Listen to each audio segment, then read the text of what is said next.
Hello, everybody. Good afternoon. Today's what? Wednesday, September 10th. Thank you so much for waiting. I did say that I'll be live at 6. It's just a crazy day altogether. You saw everything in the news, but also on the back end. As you know, United Nations General Assembly, the high priority and whatever week is beginning in about a week. And so it's a lot of, like conversations, badges, accreditation, and whatever. And if you do follow me on Blue Sky, you know that UN was accrediting me, then pulling back accreditation. Then they said I don't have any editorial oversight. And then I sent them letters and said I do, and all that, right? So all together now, and I shared it with pride and with you, of course, on Blue Sky that, and I always say we, right? Meaning you and I, because I'm going to take you with me to all those 27 goddamn events that I'm excited about. I mean, from side events like the Climate Week NYC, and today Jane Fonda sent us a letter, like what she's going to talk about. They're launching something new, which is in our newsletter today, which I will read in a second as well. Also, other events like Gates Foundation, without Bill Gates this year, by the way. Atlantic Council, different awards and whatnot. So I will be taking you with me live, recorded, and so you're going to get this insight into everything. But also, I was invited today by Brazil and their mission to join their SDG meeting, which is high profile, high level diplomatic meeting on September 18th, which is at the UN headquarters. They're making the badges for me. Then I've heard from just now, and hence I'm late, from the mission of Ukraine. And I'm invited to a special meeting with the First Lady of Ukraine, Zelensky, and also the First Lady of Lithuania. And we're going to talk about education. And so they're making badges too. So altogether, what happened with UN, they didn't want to give me one badge with access. And now every single organizer and missions and countries are requesting those badges. So now they're going to write my name a lot of times and give me a lot of badges on a lot of days. So half around, find out. Okay, your comments. Hi, Peter. Hello. Hi, Esther. Thank you for informing everybody. Hi, Michael. Yes. Yes, and that's about the events at the UN. Hi, Jared. Hi, Morgan. No, you're actually right on time. I was late to the party. Now, let's talk before we talk about anything else. Yes, Charlie Kirk was assassinated essentially today. He was speaking at a university in Utah. I will not review his life or what he said. Certainly, I do not agree with pretty much anything he said. I do understand and I do condemn any political violence. I'm questioning, is it political violence if somebody does not hold political position, who's a podcaster, broadcaster, and whatnot? Is it qualifying or not? But certainly seeing the horrific videos, especially the close-ups of everything that happened with this one shot, literally unaliving him, is horrific. And, this is certainly not the answer. And killing people is never the solution. So, of course, we are condemning it.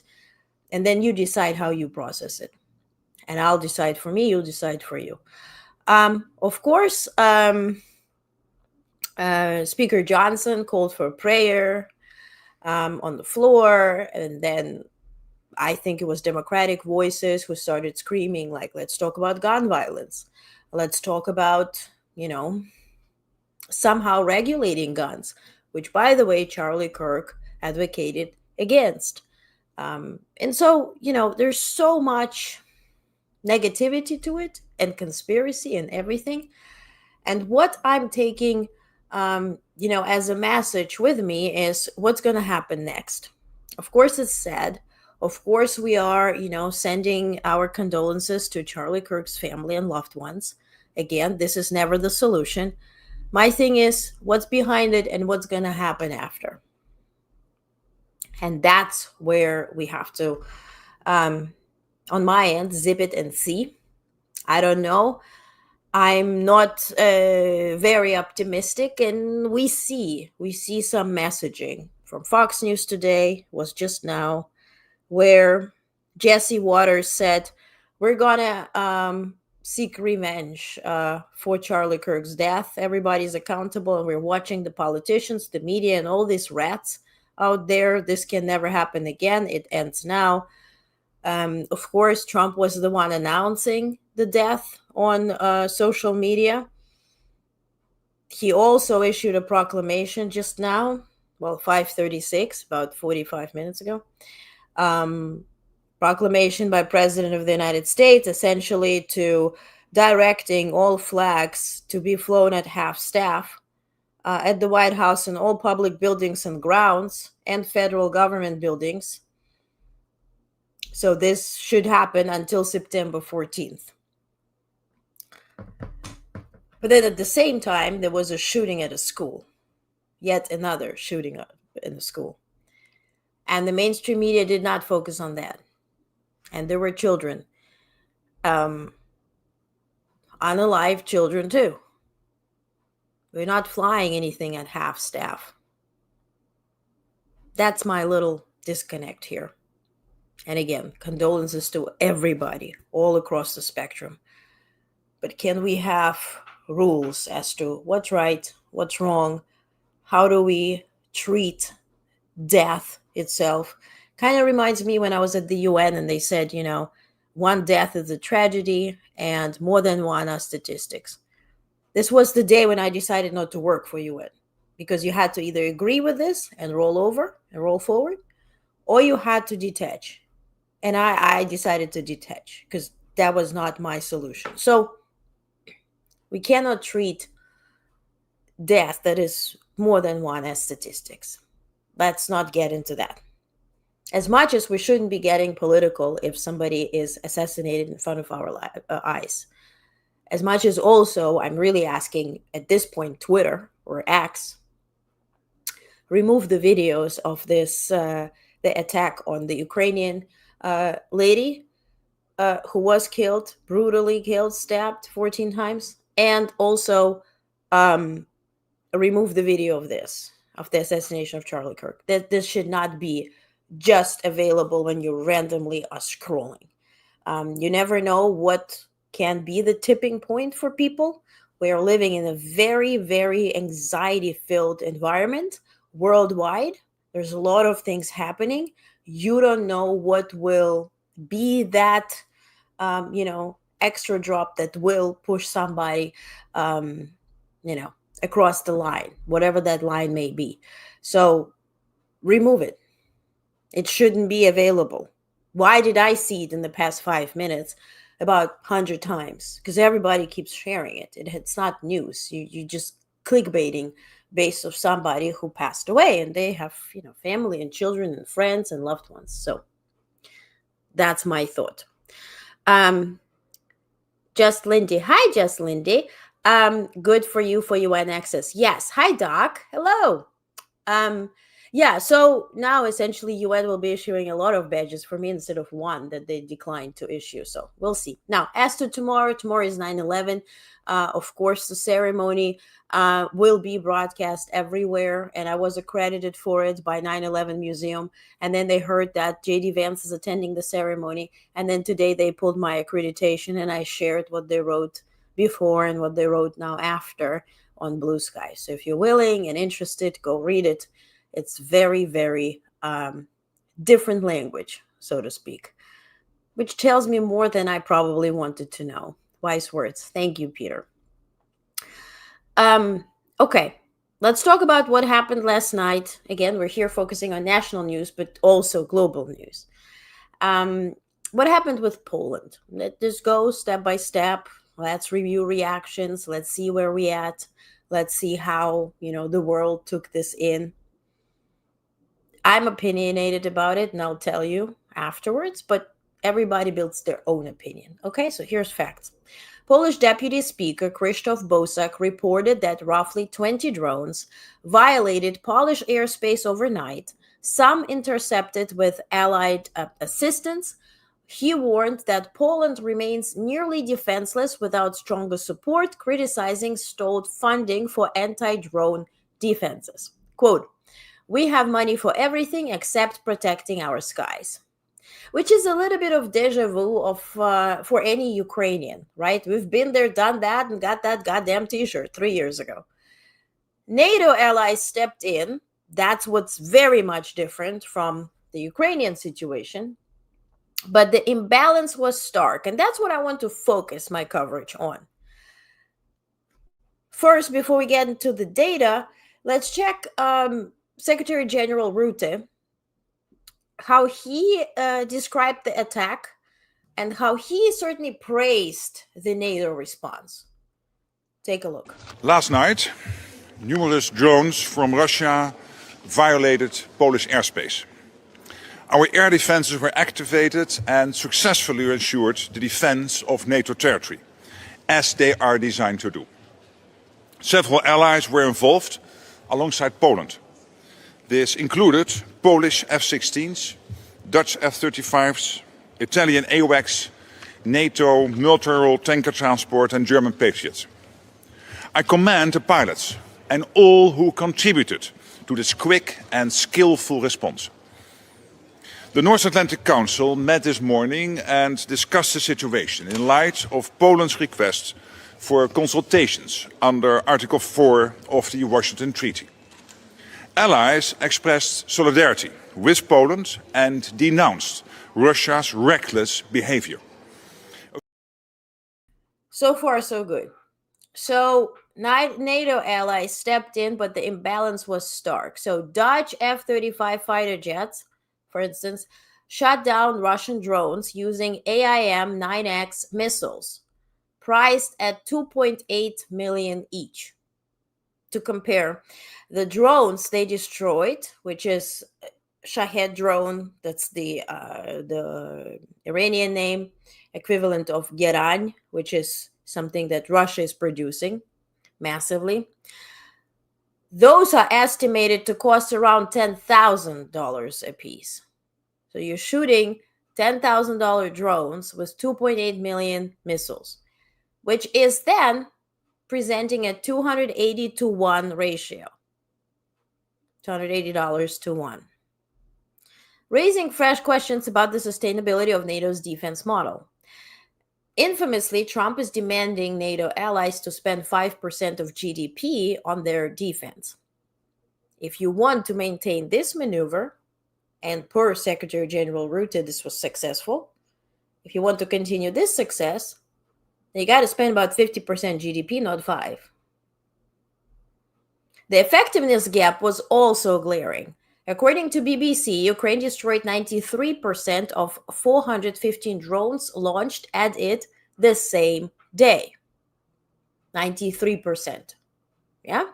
By contrast, Polish and Allied forces managed to down only 4 out of 19 drones that entered Poland. The BBC summarized bluntly, quote, "NATO's results were hardly impressive, especially considering how much more advanced equipment Poland had at its disposal compared to Ukraine," end quote. Rutte again said, quote, "Last night showed we're able to defend NATO territory and its airspace." Now the question is, at what cost? Right? Because we're talking about, yes, ultimately Poland called for Article 4. Article 4 means each ally can call for a meeting to discuss national security measures. That's what they did. Okay, good. Article 5, once again, every single time I'm telling you, Article 5 has 3 components to it. First, all allies, without anybody pulling a veto, have to agree there was an attack on a member. Second, the attack requires a response, and then they have to agree on a response. All of this at any stage can be vetoed. I guesstimate United States to be vetoing this.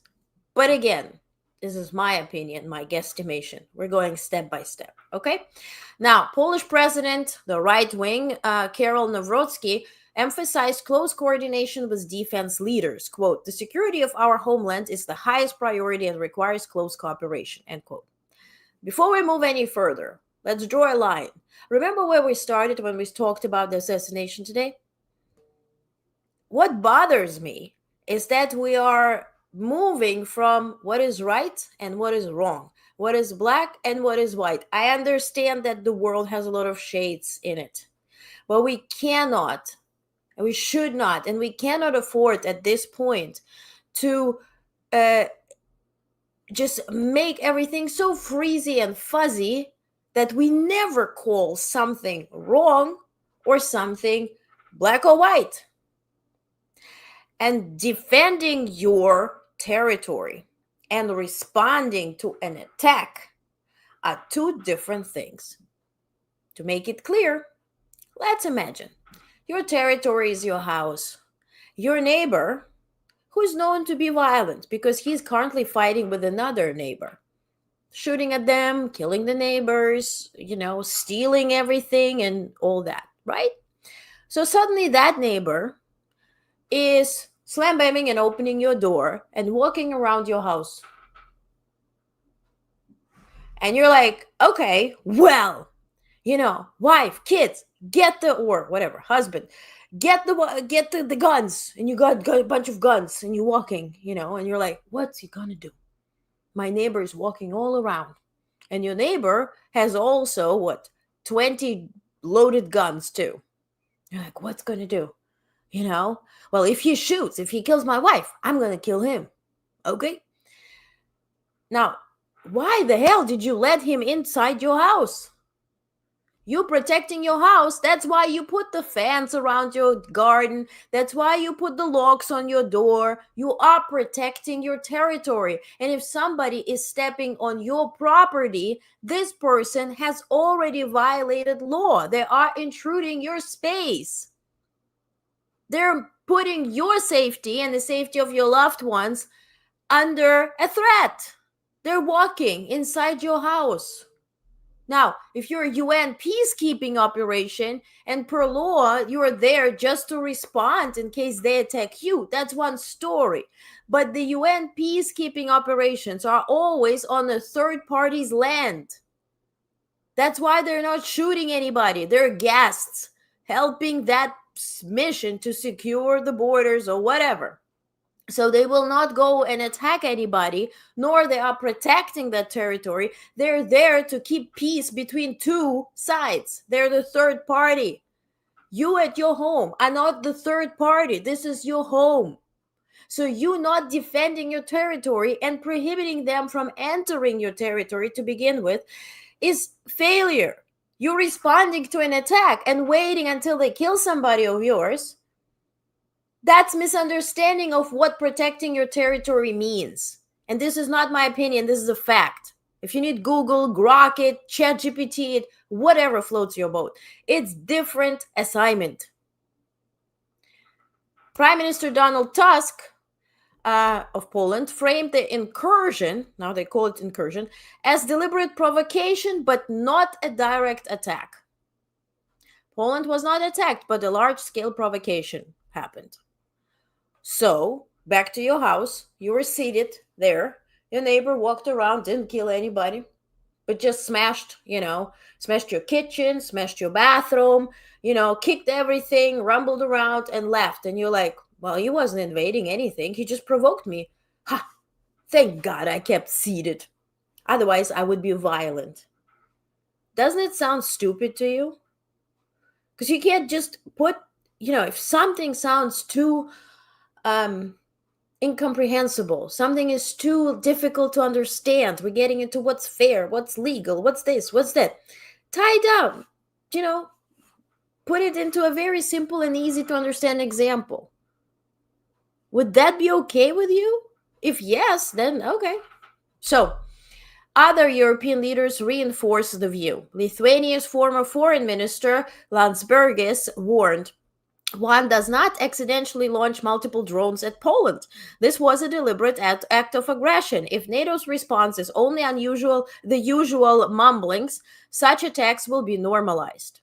By contrast, now Slovakia's Prime Minister Fico, who is pro-Putin, said that I want to believe that the drones that entered Poland were supposed to end up in Ukraine. Because why? Ukrainian lives matter the least. That's cool.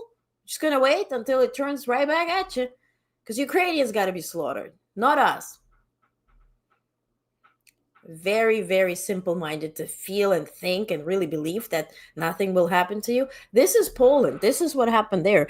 And when NATO says we're going to protect every inch of the territory like this, no, not this. Where do I have this guy?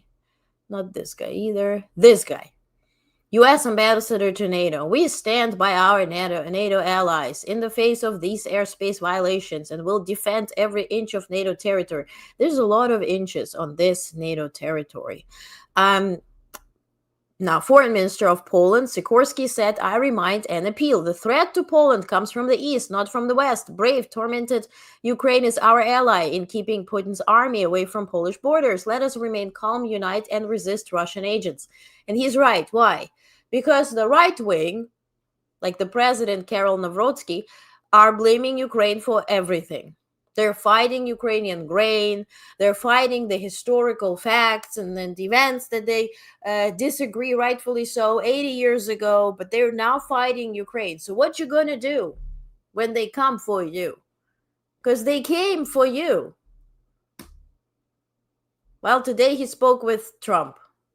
He said, oh, we're going to talk with Trump. He spoke with Trump. Moments ago, I spoke by phone with U.S. President Donald Trump regarding the repeated violation of Polish airspace by Russian drones, which occurred last night. The conversation is part of a series of consultations I'm conducting with our allies. Today's talks confirmed allied unity. That acronym, FAFO, fuck around, find out. You're going to find out. At this point, you are facing the decision. Let me break it down. Your decision is support Ukraine, help them to defeat the beast, or wait until the beast comes fully to you. What Russia did yesterday was not just accidental with 20 drones. They went 500 kilometers inside Russia. They are testing corridors. And if you're familiar with what happened in Ukraine on February 23rd, 3 years ago, 2022, they were testing corridors. First was drones, and then the missiles happened. Because what they did, they tested NATO response. How fast is it, from which directions it comes, and what they're doing, right? And Rutte here proudly lists everything that happened, which certainly helps the Russians. They already not just violated your space by accident, because that has been happening through the years at this point. Drones randomly falling in Moldova, in Romania, in Poland. In Romania, MiG, the Russian warplane, just crashed. They're like, oh, yeah, nothing happened. Now, as to Russia, obviously, Russia and Minsk, Belarus, because the drones came from the Minsk direction, Kremlin dismissed the accusations. Spokesman Dmitry Peskov said, quote, we consider the accusations groundless. No evidence has been presented that these drones are of our Russian origin, end quote. Because they didn't smell like vodka, or what is the, I mean, Russia's Ministry of Defense insisted its drones have a maximum range of 700 kilometers and did not cross into Poland. Still, it offered consultations. Now, this is the key here for you. Quote, nevertheless, we are ready to hold consultations with Polish Ministry of Defense, end quote. And the same as Nawrocki is giving Zelensky a lot of advice as to start negotiating with Putin on territories. Maybe he should wait, and then soon he can start negotiating his own territory. You either fight or you bend over. And when you bend over, you wait what they're going to do for you and with you and to you. It's so stunning to me that now 3 years in, forget historical facts, forget the DNA that Ukrainians were born with as to understanding what Russians did, because they killed our great-grandparents, grandparents, and parents. Starved them to death. I mean, there's different variations of killing. But okay, if all you know is 3 years, you know it, right? It's publicly available. The footage, the videos, the photos, the posts, the people sharing stuff with you every freaking day. And you still fail to understand the mentality of the murderer. We're still going by what Kremlin says, and let's just pretend, and it's so nice. That's why all this yesterday erupted with memes from Ukrainian accounts all over social media, using ChatGPT to produce it. That the Polish people are fighting, the grains coming from Ukraine very proudly, bushy-tailed. And then when Shahed drones are flying, they're now scared. It's not fair, no. But the response is not fair either, because you're not learning from other people's mistakes. You dismiss them. Why? I'm talking to NATO. Now, Europe is on edge. European Commission President Ursula von der Leyen warned that the stakes go far beyond Poland. And here's a video that I want to show. Of course, she was proclaimed a warmonger by the Russians and by all those Hungary and all that, right? Which I have their response also to show you. So take a look what she said. This summer showed us that there is simply no room or no time for nostalgia.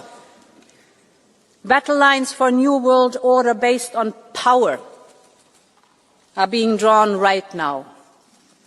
So yes, Europe must fight for its place in the world, in which many major powers are either ambivalent or openly hostile to Europe, a world of imperial ambitions and imperial wars, a world in which dependencies are ruthlessly weaponized.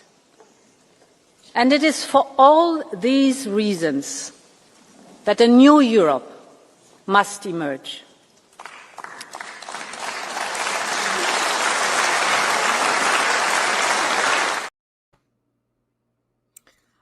Brett says, hi, Brett. He walked across the lawn, but did not phone up Poland and say sorry for walking up.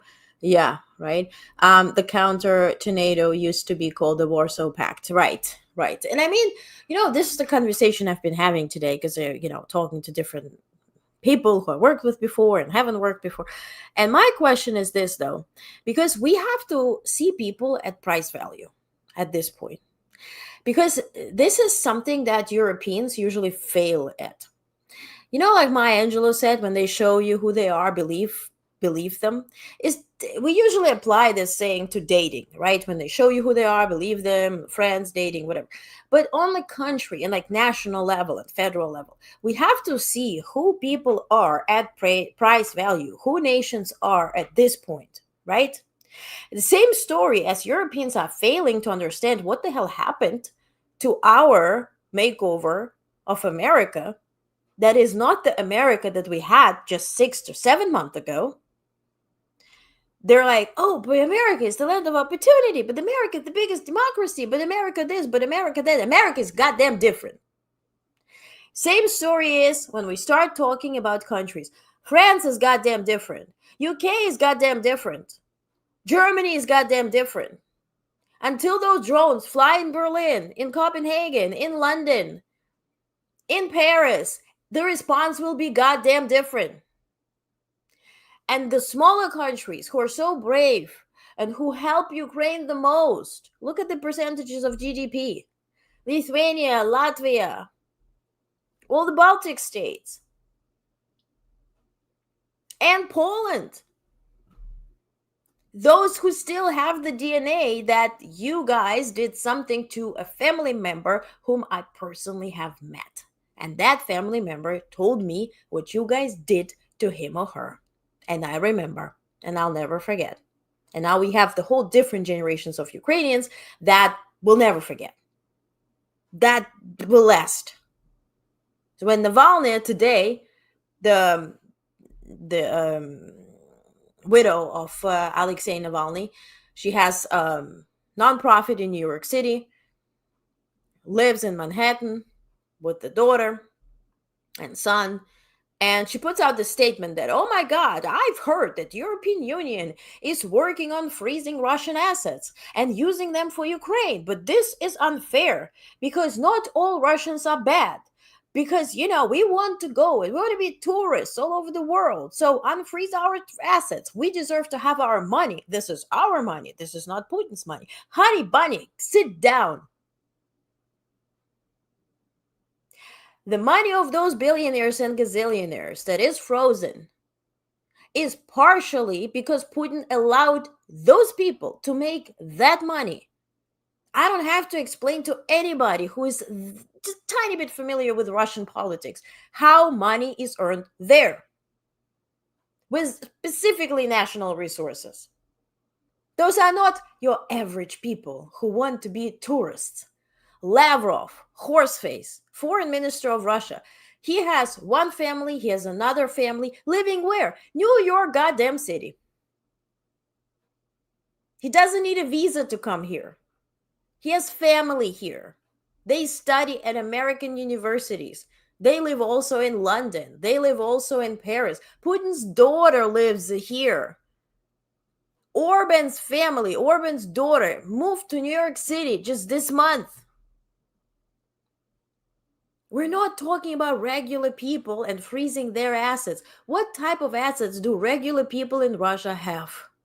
Please tell me. When majority is, if you move outside Moscow, St. Petersburg, and big cities, majority doesn't have a shitter inside their house. What are you talking about their assets? This is not what's frozen. Please. Okay, so do I have another tweets to show you before we move on? Yes, I do. I showed this. Here, this is good. Petr Pavel, you guys like him. President of Czechia. Russian drones shot down last night over Polish territory clearly confirm how much the escalating Russian aggression affects us. The Czech Republic, our neighbors, and Europe are not safe. We cannot pretend that this war does not concern us. We stand with Poland, our allied partner. Then Mark Carney, Prime Minister of Canada, said Russia's incursion into Polish airspace last night was reckless and escalatory. Canada stands with Poland and our NATO allies. We are closely coordinating with them, and we will remain vigilant against Russia's attempts to widen and prolong the conflict with Ukraine. Putin is demonstrating once again his total disregard to the path of peace. Russia's actions following a week of brutal attacks on Ukrainian civilians underscore the importance to our steadfast support to Ukraine. To bring lasting peace to Ukraine and Europe, we must increase the pressure on Putin to end this war. And he is right, because Canada is very much interested in how NATO does protect the skies. You know why? Arctic. Because when we hear that Trump allegedly, because all we hear is that is coming from Kremlin, and you can trust them, if your life belongs on it. They said that Trump is willing to explore the deals with Russia and China to start, something in the Arctic. Very interesting to Canada. And my question, why I was disinvited to NATO? Not this year, last year, under Biden administration. The NATO conference, summit, the big one, that was in Washington, D.C. You know why I didn't have a badge? Because I asked NATO, and they're in a meeting on Zoom, the Secretary General of NATO, what will happen? Two questions. What will happen if NATO ally invades another NATO ally? You have nothing written in your articles. What happens? Because that's automatic veto, right? So the first point of Article 5 fails. Not everybody will see that as an attack. And second, if, hypothetically, the Arctic over Canada is somehow invaded by Russia, China, you name it. Say Trinidad and Tobago, to be less political. Do you know the exact steps how this will be protected? Who's protecting Canada? You know why? Because Canadian forces are in Latvia training and protecting and securing the eastern flank of NATO, which is in Europe, if you don't know the map. So what happened? We have Northcom, yes, not just the one NORAD, right? Not the one that we just used to track Santa on Christmas. NORAD, right, is supposed to take care of Arctic. Now, those planes are used to fly immigrants, to deport them since January. So who is really protecting the Arctic? So they don't want to answer that, certainly. But Mark Carney is very much right here. It's very interesting for Canada. What the hell will happen if and only? Do we still have the Article 5, or is that the infamous Voldemort that we should never mention because that will immediately provoke the nuclear war? Meanwhile, you don't even know if Russia's nuclear warheads are even functioning because those are the ones that they got from Ukraine after the Second World War. Who knows? Now, what happened in Germany? German authorities conducted a high-profile search of Scanlark ship docked in the port of Kiel on suspicion of espionage for Russia. Investigators reportedly discovered specialized spy equipment on board. According to preliminary findings, the vessel may have been used to launch drones that filmed the German naval fleet stationed in Kiel. The ship's crew, recruited largely from Russian nationals, has been detained. Police divers also searched the hull below the waterline amid suspicions that Scanlark could have been equipped to launch underwater drones for reconnaissance. So this is in Germany today, reported by German media. I don't know if mainstream media mentioned that. I don't know. I don't watch it. I'm busy. So today, this is also not an invasion. This is also not a provocation. This is just a random article that, there were Russian spies with the ship equipped to launch underwater drones, and they were filming German military. Is that worth a response? Rute? No? I guess no. Vance steps into the limelight. He gives an interview yesterday. I'll give you the pleasure of watching him in a second, where he first he suggested that Washington could re-engage economically with Moscow once Ukraine war ends. Then he goes further to say that resuming energy trade with Russia is what will help secure peace. Seeing is believing. Here's a video of that. Take a look. Interesting point about the durability of that piece, and it seems the United States views investment as one of those tools you described to get to durable cooperation. Sources have told me that Russian President Vladimir Putin has suggested that sanctions relief could result in Russia moving more of their energy commodities in the U.S. dollar, functionally giving Russia and the United States a lot of control over U.S. energy markets. That could lower energy costs for Americans. Do you see economic cooperation with Russia as one of the things that could bring an end to some of the hostilities that we want to see concluded?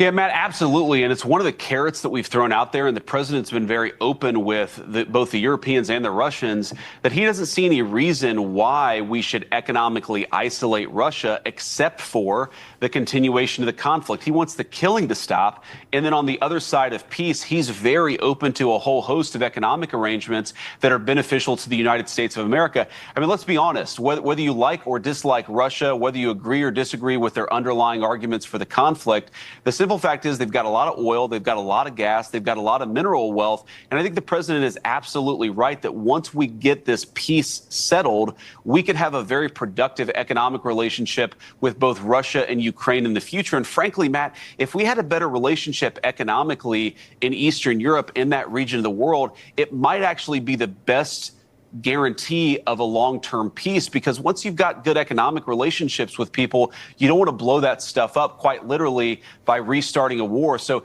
it's interesting, Matt, the president is very much on this wavelength. Let's get the peace. Let's create some economic cooperation between Russia, Ukraine, and the United States of America, and let's set the table for a long-term durable peace. How's that minerals deal working out? You signed with Ukraine a minerals deal. And then Russia bombed all the sites that you collaborated with Ukraine on.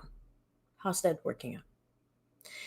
Critics blasted the logic as dangerously naive, noting that history shows the opposite. Each time Moscow was rewarded with lucrative contracts, it only fueled more aggression every single time. Back to my point that I began with. What is right? What is wrong? What is fact? What is a lie? What is black? What is white? What is green? What is red? Whatever. Everything is blah. Everything is just a throw up. Everybody has an opinion. Everybody has an opinion on facts. Everybody presents alternative facts. Everybody is just, so much noise, so little information that makes sense. And then what bothers me the most is that we hear one thing, we see another thing, we read the third thing, and then we do understand that actually the fourth thing is happening.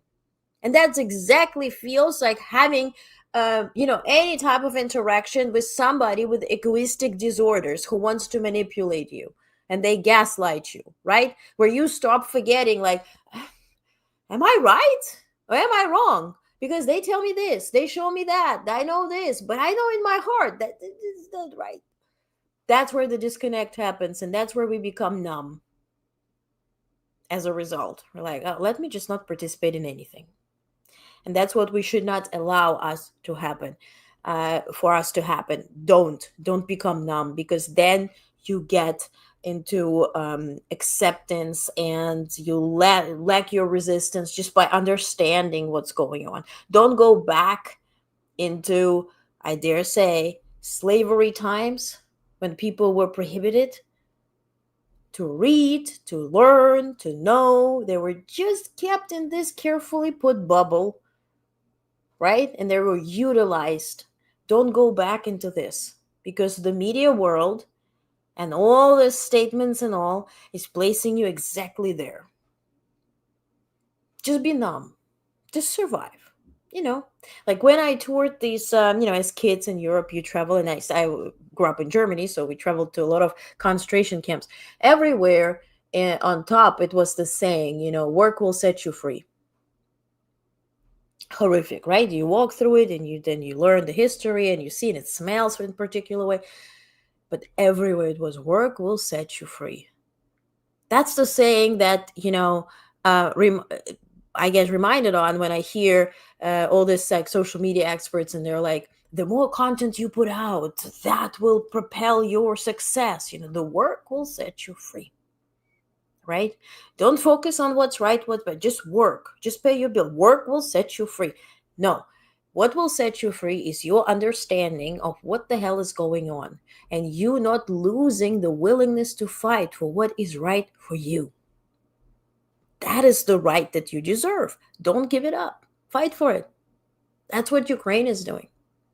Ukraine is fighting and dying to allow the generations to come to call themselves Ukrainian, and not to whisper to each other, hey, you know what we were? We were Ukrainians.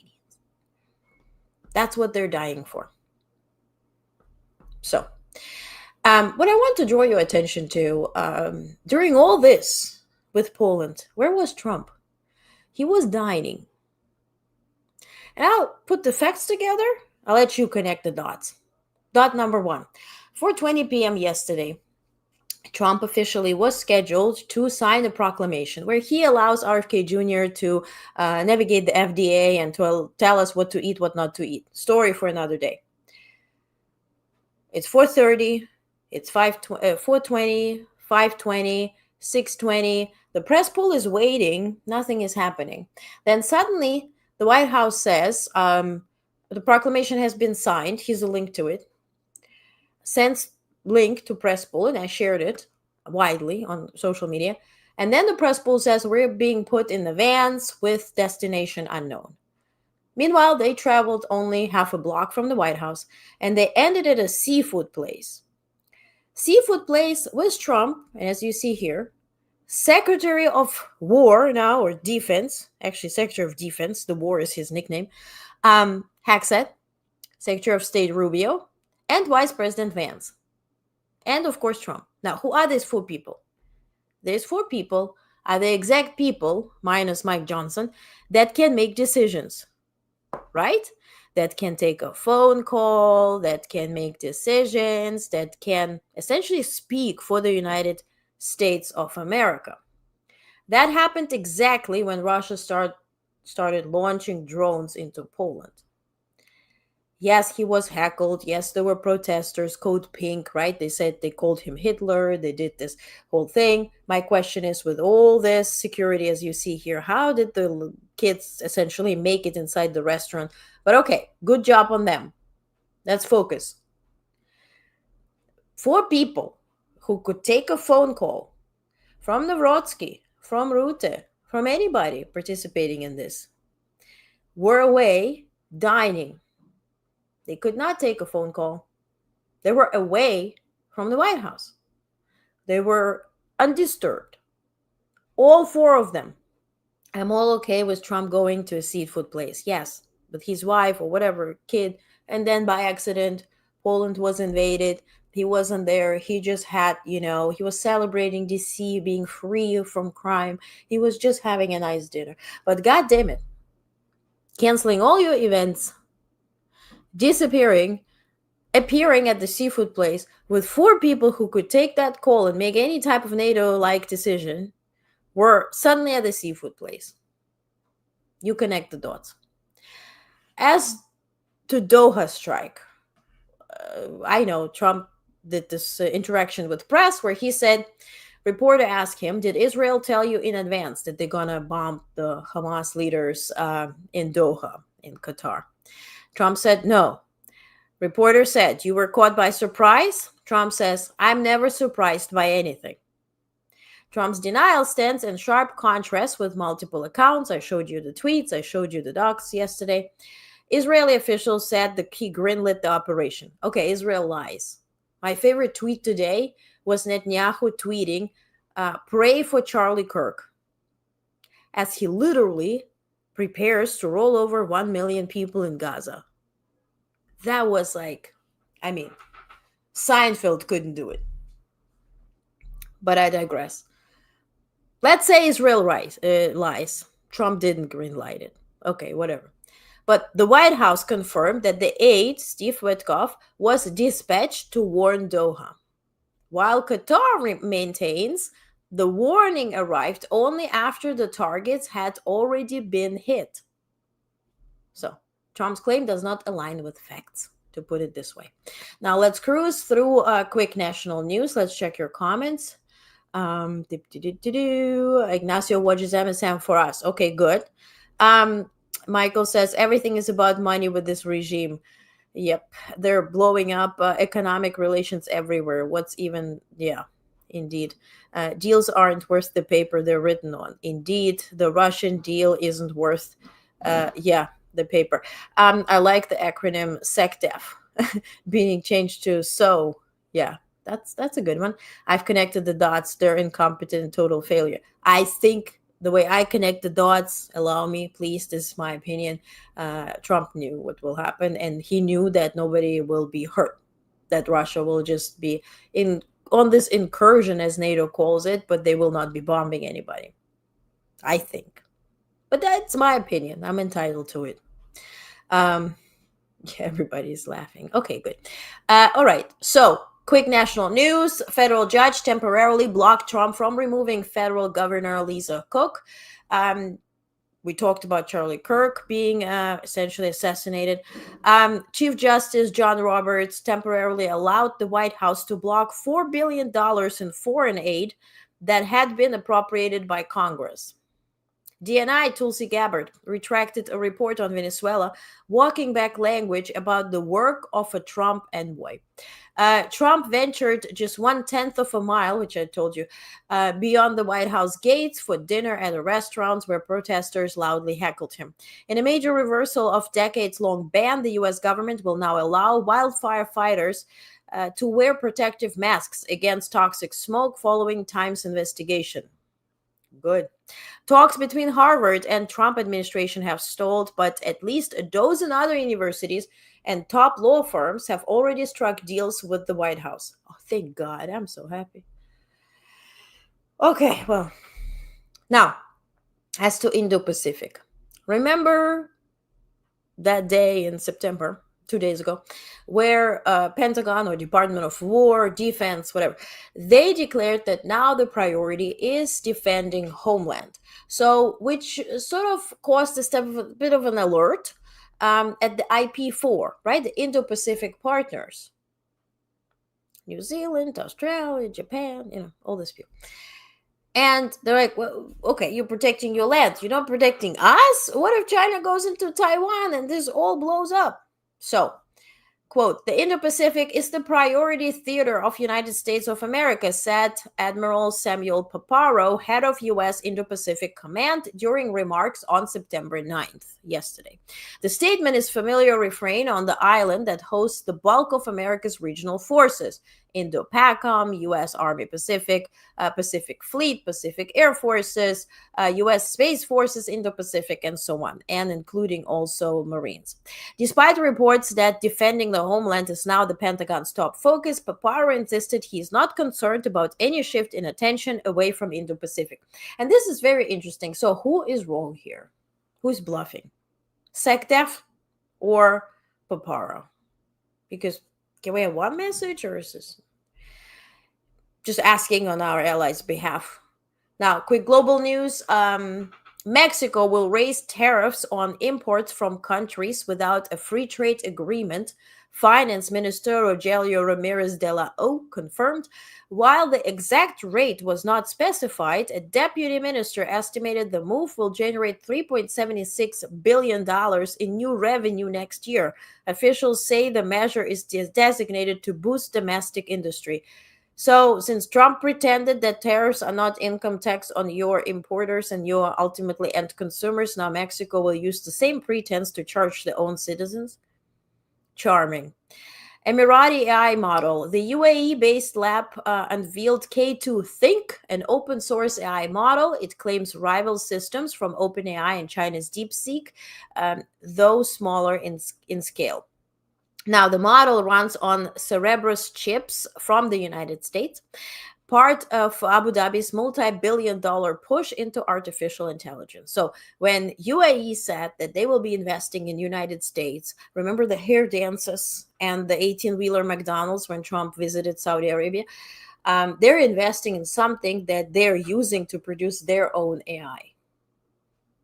Now, as to Iran and nuclear talks, so to speak, Iran and the International Atomic Energy Agency, the IAEA, agreed to resume nuclear inspections after months of blockade following U.S. and Israeli strikes. The deal, brokered in Egypt, was confirmed by both sides, though full details remain undisclosed. As to France, we talked about it yesterday. They didn't have a prime minister. Then Macron said he will be appointing one, and he did. This is his ally, Sébastien Lecornu. Probably butchered the name, but the former defense minister is now prime minister, which led to blocked streets and protests inside Paris, and Lecornu was appointed less than 24 hours after previous PM resigned following a no-confidence vote. He must now form a cabinet and present a budget before year's end. As to Iraq, a researcher, Israeli-Russian researcher named Elizabeth Turkov, abducted in Iraq in 2022 by a militia group Hezbollah, has been released after more than 2 years in captivity.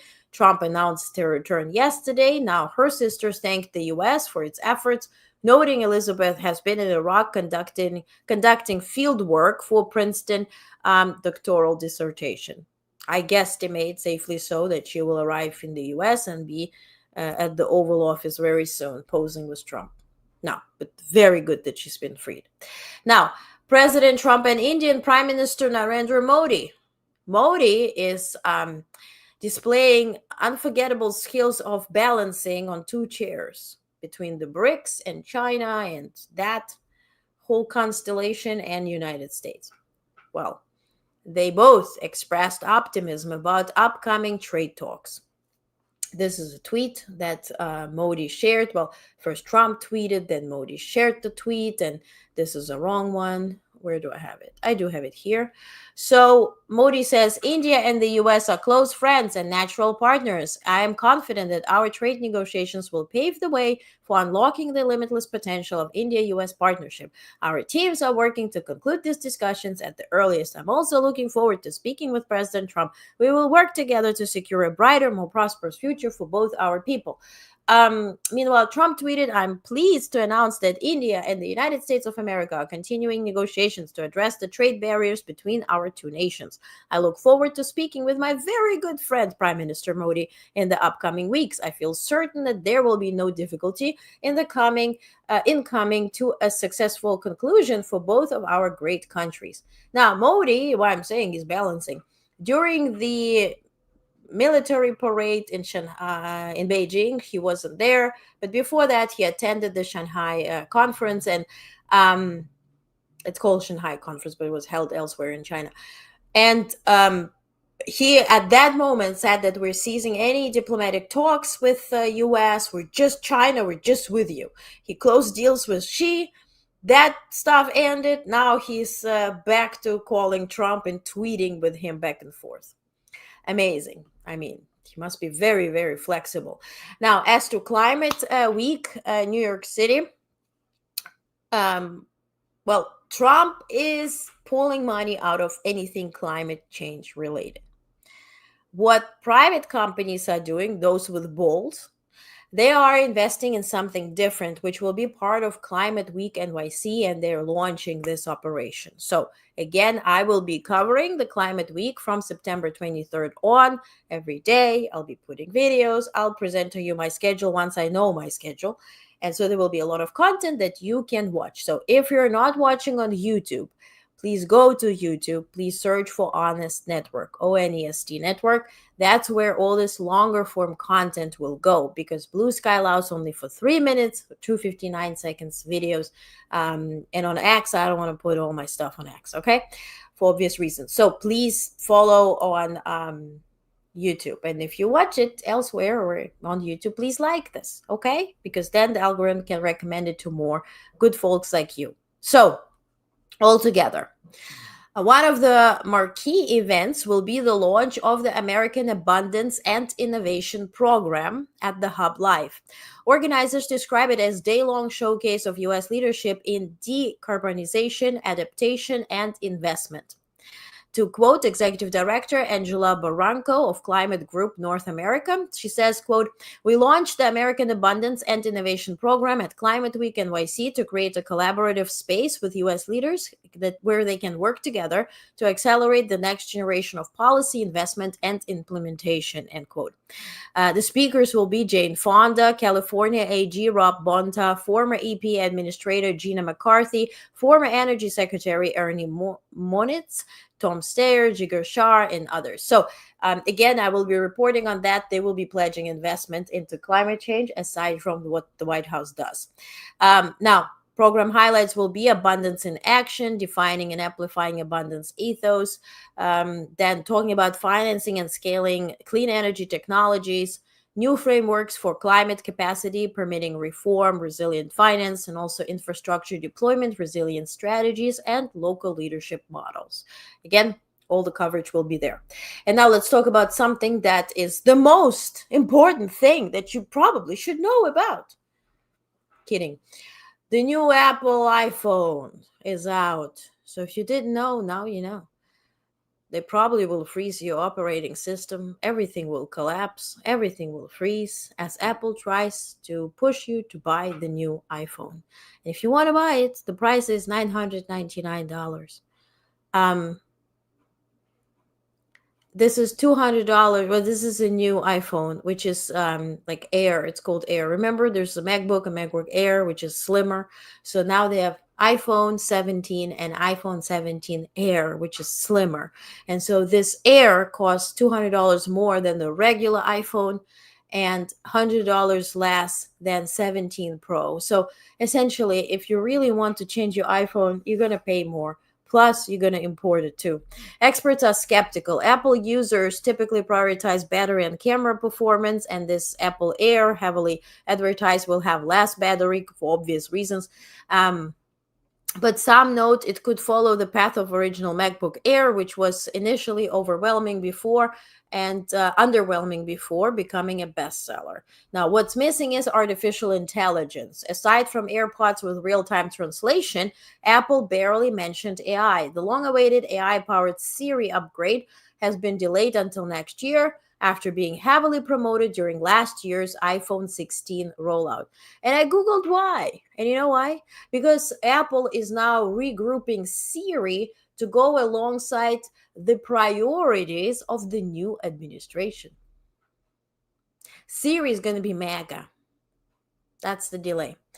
Now, something interesting for our Canadian friends. In one of the largest mining deals in history, Anglo American has reportedly agreed to acquire Canada's tech resources in a $15 billion merger. The move marks Anglo's exit from platinum and entry into tax-priced copper mining operations, a sector seen as increasingly critical for the global energy transition. The deal still requires approval from tech shareholders and the regulators in US, Canada, and China. So it's a three-country deal. Now, and that's all. Here's a bit of history for today. In 2022, Switzerland gave up their neutral status a little bit and joined United Nations as the 190th member state. In 1990, Pope John Paul II met with Gorbachev again. In 1981, there was a big theft. 20 paintings were stolen from museum in Paris, including Picasso and Matisse. 1977, Hamida Jadobi was executed in France, which was the last person executed by the guillotine. 1963, Birmingham church bombing plot was exposed. Federal investigators revealed details of Ku Klux Klan activity in Birmingham, Alabama, in the lead up to one of the most infamous civil rights era bombings. And now, if you're from Canada and you haven't seen it, why haven't you seen it? Because you're a lucky person. So this is what happened in 1931. Canada declared war on Germany. Declaration of war by Canada against Germany was made by order in council, signed by George VI, the King of Canada, on 10th September 1939, 7 days after United Kingdom and France had also entered a state of war with Nazi regime. The Royal Proclamation of the Canadian Declaration, that you see right here, was published in the Canada Gazette. And in 1946, the first sewing machine was patented. So that's the history. And to finish on a positive note, here is what they called antidepressant cat. You can follow it online. They just post cute videos of this cat, and she's supposed to cure your depression, which I think we all kind of do. The kiss before the did people want a thinner cell phone or a longer lasting battery? I would advocate for longer lasting battery. My phone is not the 16 even, but I have 165 gigs because, I mean, imagine how much content I have on my phone. I keep checking if we have any news on Charlie Kirk. Well, everybody just talks about Charlie Kirk. Maybe deservingly so, but no news from the White House. Thinner, lighter, easier to lose, and steel, right? And meanwhile, they're like, well, but Samsung is Samsung doing that, right? We're going back to the future, essentially. We're just like having a phone, and now we can flip it, like not the flip phone, right? And they're like, well, Apple cannot do it in the next year or so. Then we have to work on it. It's hard to take the photo when battery is empty, right? I've always loved my Apple products, but I'm really upset with Tim Cook's kneeling before regime. I canceled Paramount subscription, CBS, Colbert, and yep. No, I feel you, right? And this was the same thing, which was very fancy for me to get an invitation to Bill Gates Foundation precious evening, which is closed door, off the record, all this. I'll take you with me. Count on that. But, and then I start hearing what in my mind, because I'm crazy, what Bill Gates was telling Trump and praising him, and, oh, you're going to save our vaccines and innovation and medicine. And I'm like, but, yeah, it changes. and break. Yeah, the thin phones, they break. Yes, I'm not returning to Picasso. Oh, you don't? Okay, well, you were one of those. Yes. Okay, here's the cat. Here is the antidepressant.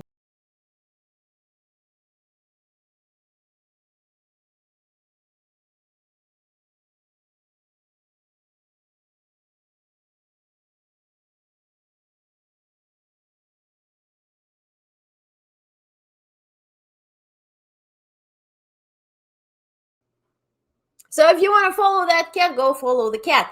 Thank you so much for watching. The briefing was sent out. It's free. There's no paywall. Please subscribe. If you want to be part of our curating culture project, or you don't know what the hell that is, go read on that. It's on our website, Curating Culture. The first episode premiered about the Rarick Museum. Thank you so much for everybody who watched it. If you want to find out more about it and how you can be part of it, go to honestnetwork.com/cc for curating culture. This is the series where we're documenting our treasures, our culture, our art. Now, a lot of things are happening in the United States where exhibitions are being removed. Everything is proclaimed DEI. We're not talking about slavery. We are just cherry picking the historical facts. So my job is to go and document it and present it to you, and also make it an evergreen content to our further generations where they could have access for it. So if you want to be part of it, go and check it out and watch the episode. So it's the idea there is to spark curiosity for folks to learn more about it, to interview directors of the museums, and altogether record it the way as if you would feel like you were there yourself. Not that very curated, like I guess you watch like some type of like a glamorous album or whatever, but something that is realistic with questions, with, something that lets you feel like you've been there. Okay, the plan is for US, but also Canada and also Europe. And in Europe, a lot of what was spent on culture and arts is going towards that 5% GDP for military. So for that reason, this is quite urgent. Okay, so if you don't mind, go check it out, get the details on that, and of course, watch the episode, because that would be the biggest, help. Alrighty. Thank you so much for watching. See you tomorrow at 5 p.m. Eastern. Tomorrow, I have to be live at 5 because I have to be done by 5:45. Okay? So let's be on time tomorrow. And this is for me. And have a peaceful night, peaceful evening. Don't watch the news if that doesn't add to your well-being. Keep your head on a swivel. Have a peaceful night and see you tomorrow.